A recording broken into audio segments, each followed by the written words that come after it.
The AEM brute force cold air that we have in this video should appeal to all 2015 through 17 EcoBoost owners out there looking to go with a very high quality system with an exposed style filter for just south of $300. Now, like most other aftermarket systems for the EcoBoost cars, the AEM here will not require the use of a custom tune, but it will be CARB certified, making it 50 state legal.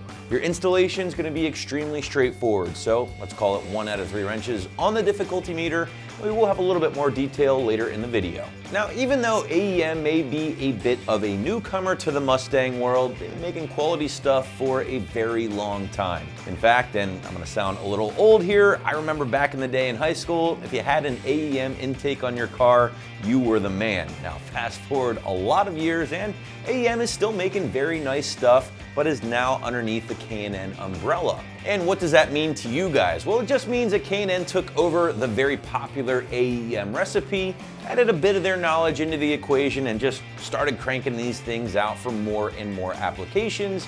Yes, including that EcoBoost powered Mustang. Now, even though AEM started heavily in the import world well over 30 years ago, I can't believe I'm saying that, the support for other brands has really exploded in recent years, and it really has come full circle now with an AEM intake on a turbocharged 4-cylinder Mustang. But with all that said, let's focus in a little bit more on the EcoBoost specific kit. And what you're going to be looking at here, guys, is essentially CNC manual bent aluminum for the tubing itself, which is then finished off in a gunmetal metallic gray powder coat. Now, it's gonna be pretty unique in the category because, let's face it, a lot of your other intake options are either gonna be black, either metal or plastic, or a polished option. So the gunmetal is a bit unique in the category, and personally, I think it looks really sharp under the hood. But aside from the intake tube, you are also going to be receiving one of the trademark AEM Dryflow filters, which, as the name implies, is going to be a synthetic dry option, and of course doesn't require any oiling or anything like that. And honestly, some owners might prefer a dry filter as opposed to an oiled option, which, let's face it, those oiled options do require a little bit more work, re-oiling after cleaning, things like that. Now, either way, this thing will be a solid upgrade over that cheap Paper Element factory filter you are going to be replacing. And on top of that, it's reusable, right? So essentially, you're gonna last a lifetime of your Mustang as long as you take care of this thing properly. But aside from the CNC manual bent aluminum tube, your dry flow filter here, and everything else, you're also gonna be receiving a nice heat shield, powder coated black, of course, as you can see, and all of your hardware and installation instructions needed to get the kit in place. Finally, guys, this thing is made in the USA and again is CARB certified, meaning Mustang owners in all 50 states will be able to take advantage of the benefits from this intake.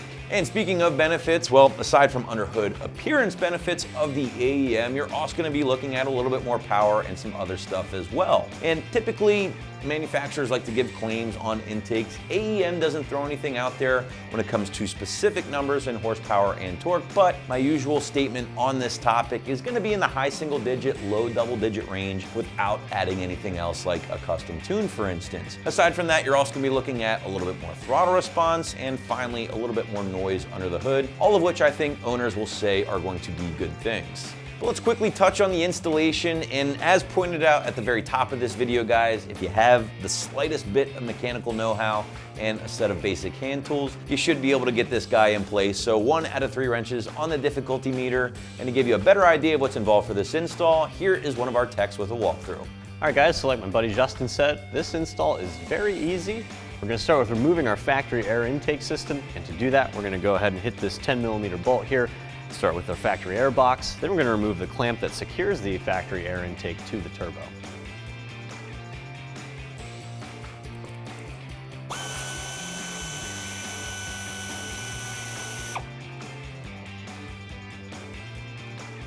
All right, once that 10mm bolt is removed from the air box, this should be pretty loose.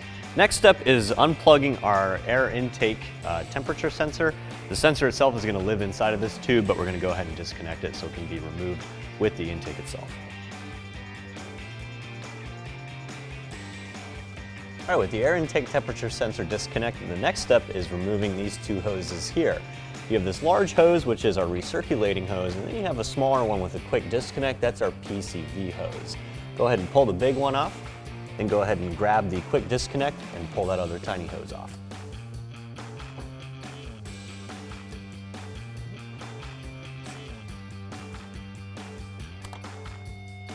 All right, with everything else disconnected, the last step is disconnecting the factory intake tube from the compressor inlet. You're just gonna need a flathead screwdriver for this one.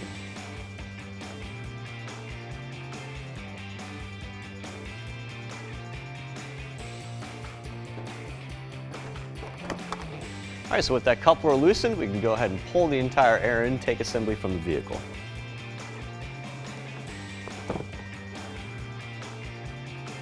All right, so with our factory intake system removed from the vehicle, we're gonna go ahead and do a little bit of setup of our new intake system before we install everything. First things first, we're gonna install our weather stripping here. You're gonna need one of these 16-inch pieces. That's gonna go around the intake tube hole on the heat shield itself.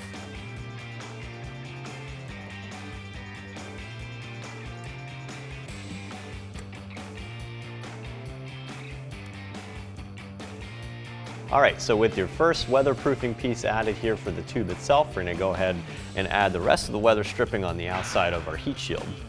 So you're gonna take your 30-inch long piece and you're gonna route it around the top, starting at this support bracket here.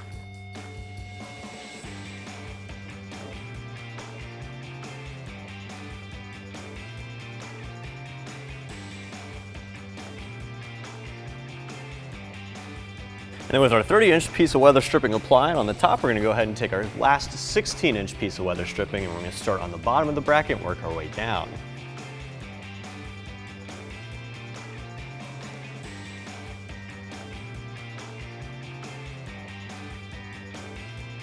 All right, now our heat shield is all set up. If you were wondering what this little bracket is here on the intake tube itself, well, that's actually a support bracket. That's gonna help level out the tube as it connects to the heat shield. In order to set that up, you're going to use this little rubber spacer. You're going to grab one of your washers and you're going to grab one of the included nuts. You're going to put this through here with the washer on the back and you're going to tighten down one of the nuts on the back.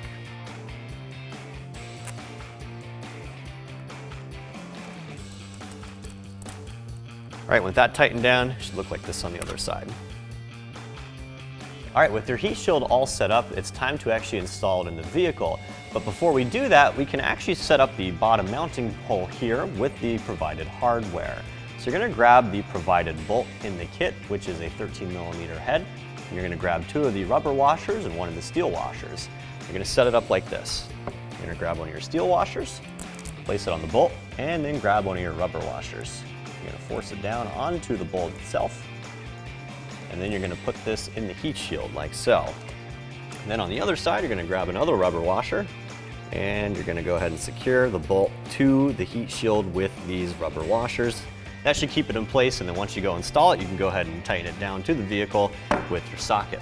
All right, now we're gonna go ahead and put the heat shield in the vehicle like I said. You're gonna wanna slide it in between the cold air inlet and the radiator itself. And that bolt down here that you're gonna wanna tighten this into, there's a pre-threaded hole in the body. Just go ahead and slide this down in here like so. Line up your bolt and then tighten everything up.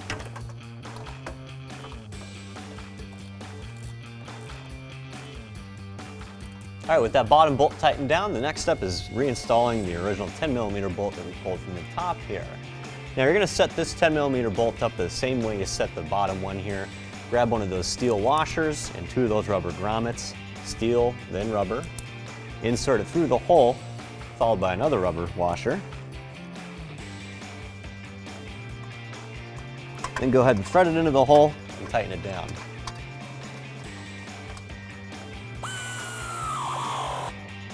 All right, with our heat shield installed, we're back here at the table. We're gonna start removing some original equipment from our factory intake tube. You're gonna reuse the coupling itself, and the new system actually comes with a hole in the filter for your air temperature sensor. So we're gonna pull those two things off of our factory tube here and install them on our new AEM system.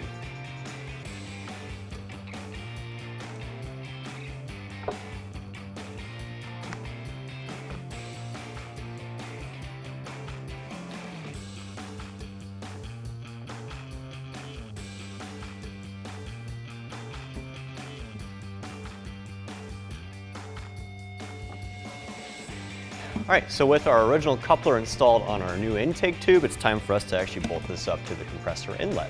All right, when you go to install your new intake tube, you want to remember that little mount and that rubber grommet we installed on our heat shield. You're going to go ahead and let this rest on the rubber grommet itself, and you're going to tighten it down with the provided hardware. But before you do that, you want to make sure you get the rubber coupling on the compressor inlet.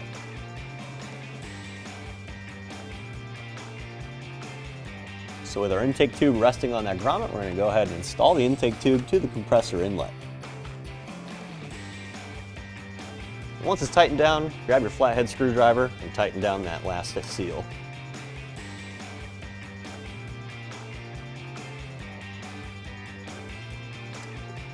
All right, our intake tube is now secured to our compressor inlet, so we're going to go ahead and reconnect the two hoses we took off originally. That's our PCV valve and our recirculating hose.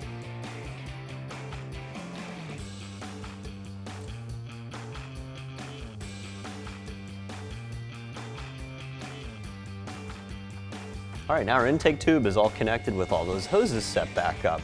Next step is, like I said earlier, we're going to secure our intake tube to that rubber grommet. Again, we're going to use the last bit of our hardware, which is a steel washer and the provided nut.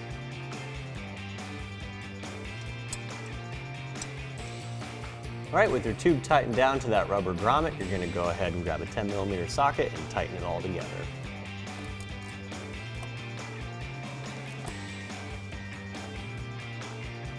Now our tube is tightened up to our heat shield. Our next step is actually installing our air filter. So you're going to go ahead and grab the clamp provided in the kit. You're going to slide it through this hole here onto the tube itself.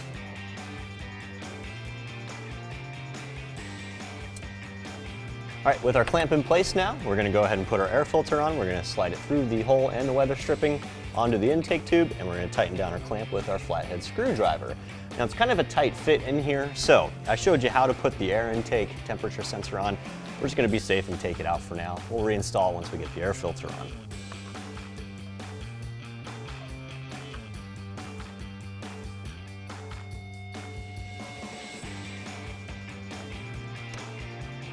All right, now our air intake filter is attached to the tube and tightened down. Everything's where it needs to be. We're going to go ahead and put our air temperature sensor back in, and we're going to plug it in with the factory harness.